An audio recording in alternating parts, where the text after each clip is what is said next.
بغض رکھ رہا ہے، کینہ رکھ رہا ہے، یہ تو معاشرتی اقدار کو ٹھیس پہنچ رہی ہے. کیسے دیکھتی ہیں آج کے اس منظرنامے کو؟ مجھے لگتا ہے کہ بہت جو سمجھدار لوگ ہیں، ٹھیک، اور سمجھداری کے لیے علم کی ضرورت نہیں ہوتی. یہ بڑا نیا نقطہ ہے. اچھا، سمجھ علم سے نہیں آتی، سمجھ تو تربیت سے آتی. واہ واہ واہ. آپ اپنے ذہن کو آمادہ کرتے ہیں کہ اس کے نقطۂ نظر سے دیکھ کے دیکھو. ہر بات کو اپنی پسند اور ناپسند سے کیوں دیکھتے ہو؟ ہم ایک گھر میں ایک دسترخوان پہ کھانا کھاتے ہیں. جو ہم جیسے گھروں میں جو ایک دو چیزیں دسترخوان پہ ہوتی ہیں وہ ہر فرد کی پسند کی نہیں ہوتی. کسی کو بہت پسند ہوگی، کسی کو کہتا ہے ٹھیک ہے یہ بھی صحیح ہے. ایسا ہی. تو یہ گنجائش زندگی میں بھی دے دینا چاہیے. ہر کوئی میری طرح کیوں سوچے، اور اگر ہر کوئی میری طرح سوچنے لگے گا تو میں ناخوش ہو جاؤں گی. یہ کیسی بات؟ یہ کیسی بات ہے؟ وہ یہ ہے کہ ہم میں سے ہر شخص کو اپنی عمر، اپنے ماحول، اپنے علم، اپنی تربیت، اپنی سمجھ کے حساب سے اپنا راستہ چننے کی ضرورت ہے. وہی زندگی میں معنی پیدا کرتی ہے. آپ سوچئے کہ کل کو ہم سب ایک سے ہو جائیں، بھاگ جائیں گے آپ اس دنیا سے. بھاگ جائیں گے کہ یہ کیا ہے جدھر دیکھتا ہوں ایک ہی سی صورت ہے، کچھ تو مختلف ہو. پروردگار نے قدرت سے ہمیں سکھایا آپ ہر پھول دیکھیے، رنگ مختلف، خوشبو مختلف، بناوٹ مختلف. کیا بتایا کہ اختلاف لڑنے کی چیز نہیں ہے، سمجھنے کی چیز. ہاں ہاں ہاں ہاں ہاں، اختلاف لڑنے کی چیز نہیں، سمجھنے کی چیز.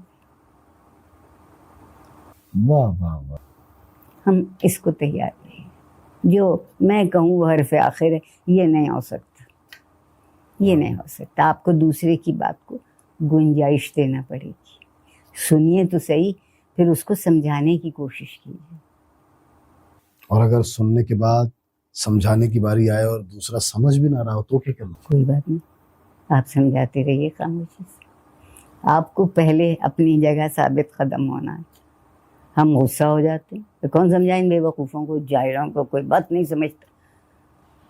اس لیے نہیں سمجھتے کہ آپ کے معاشرے میں سمجھنے کا ماحول نہیں ہے، رد عمل کا ماحول ہے. رد عمل کا ماحول. ہاں، سمجھنے کے لیے ذرا سا رکنا پڑتا ہے کہ اچھا انہوں نے کہا تو کیا کہا. وہ اس سے پہلے کہ آپ یہ سوچیں کہ انہوں نے کیا کہا، آپ کا جواب اس سے زیادہ تیز ان تک پہنچتا ہے. معاشرتی زندگی اگر پروردگار نے انسان کے لیے دی تھی تو اس کو برداشت بھی دی ہوگی معاشرتی زندگی کے لیے، اور دی. اور جو ہم میں سے استعمال کرتے ہیں اس کو مطمئن. آپ یہ بتائیں میم کہ اگر کوئی انسان آپ کو دھوکہ دے رہا ہو، چھل کر رہا ہو آپ کے ساتھ، تو اس مقام پر آپ جو اس چیز کو آئیڈینٹیفائی کر لیتے ہیں، آپ کو کیا کرنا چاہیے؟ آئیڈینٹیفائی کریں، ضرور کریں، پہچانیں اس کو. اور اس شخص کو وہ خفا ہوگا آپ سے، چیخے گا، سنے گا نہیں، مگر اس کو بتائیں کہ آپ سے اتفاق نہ کرنے کی وجہ کیا ہے. آپ سے اتفاق کروں تو صرف میرا فائدہ ہوتا ہے، اگر میں اپنے جیسوں سے اتفاق کر لوں تو سینکڑوں کا بھلا ہوتا ہے. ہم معاشرتی حیوان تھے نا، ہم نے سوچا ہم روپے پیسے کے حیوان تھے. میرے بچپن میں لوگ کہتے تھے کہ ہمارے پڑوسی بڑے شریف لوگ ہیں، ان کے گھر میں بہت کتابیں ہیں، یہ پڑھتے ہیں. شرافت کی نشانیوں میں سے ایک نشانی کتاب بھی تھی.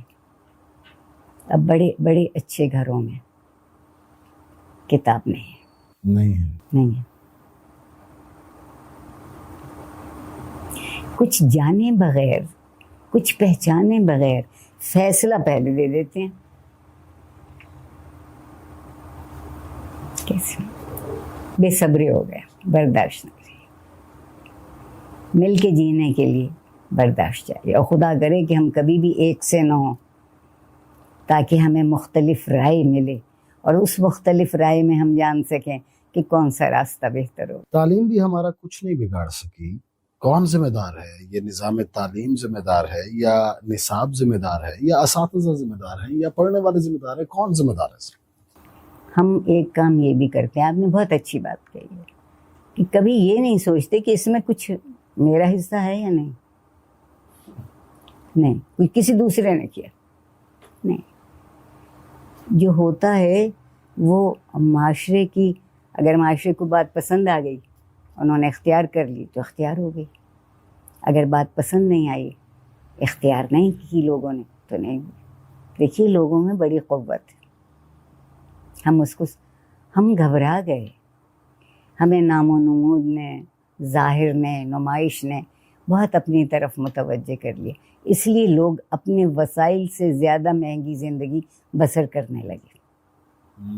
جب اپنے وسائل سے زیادہ مہنگی زندگی بسر کریں گے تو پھر وسائل کہیں اور سے آئیں گے. بے چینی کی وجہ یہ ہے کہ ہم دوسروں کی طرف دیکھ رہے ہیں اور اپنی طرف نہیں دیکھ رہے. کبھی یہی سوچتے کہ ہم نے بھی کچھ غلط کیا.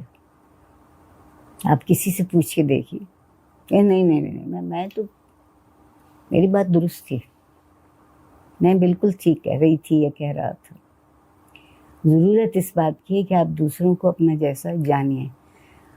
پہلے ہم لوگ پیسے کی بنیاد پہ نہیں پہچانتے تھے. اب ایک لفظ ہمارے یہاں انگریزی کا آ گیا, اسٹیٹس. اس وقت لوگ کہتے تھے کہ با اخلاق لوگ ہیں, مہذب لوگ ہیں, بچوں کو اچھا اٹھایا ہے, بڑے کو دیکھتے ہیں تو سلام کرتے, جو ہماری تہذیب کے چھوٹے چھوٹے تقاضے. اب یہ باتیں آپ کے معاشرے سے صرف اس لیے ختم ہوئی ہیں کہ ہماری ساری نظر ظاہر پر رہ گئی. اچھا رہنے میں کوئی حرج نہیں. اگر آپ نے اس کے لیے کوشش کی, اس اچھے رہنے کی قیمت آپ ادا کر سکتے ہیں خود, تو وہ آپ کا حصہ رہیے. لاہور جس شہر میں ایک وقت ہوتا تھا کہ برسیاں ہوتی تھیں بڑے بڑے گویوں کی, بھائی لال محمد جیسے لوگ, فتح علی خان جیسے لوگ, پھر کتاب بینی کا بڑا ایک رجحان تھا, پاک ٹی ہاؤس میں لوگوں نے بیٹھنا, گپیں لگانی. پچھلے 30 سالوں سے 35 سالوں سے ہم دیکھ رہے ہیں کہ ہمارے پاس وہ ہستیاں ہمارے ہاتھ سے نکلتی چلی جا رہی ہیں اور نئے لوگ آ نہیں رہے. نبانو قدسیہ جیسی کوئی ان کی وارث اگر ہم دیکھ رہے ہیں تو وہ نہیں آ رہی. عرفہ سیدہ زہرا جو ہے ان کی وارث آگے دیکھ رہے ہیں تو ہمیں نظر نہیں آ رہا کچھ. ہمیں منٹو کا وارث نظر نہیں آ رہا, ہمیں اشفاق احمد کا وارث نظر نہیں آ رہا. آہستہ آہستہ ہم ویران ہوتے چلے جا رہے ہیں. اس کی وجہ یہ ہے کہ جو بات آپ نے کی وہ یہ ہے کہ ہم یہ دیکھ رہے ہیں کہ ہمیں کون سی چیزیں سرسبز کرتی ہیں, یا ویران جس کے میں کہہ رہے ہیں. اب وہ چیزیں نہیں کرتی. ہاں.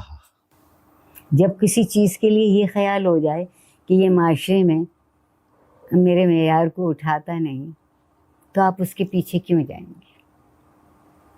معاشرے کی بڑی اہمیت ہے میری اور آپ کی زندگی.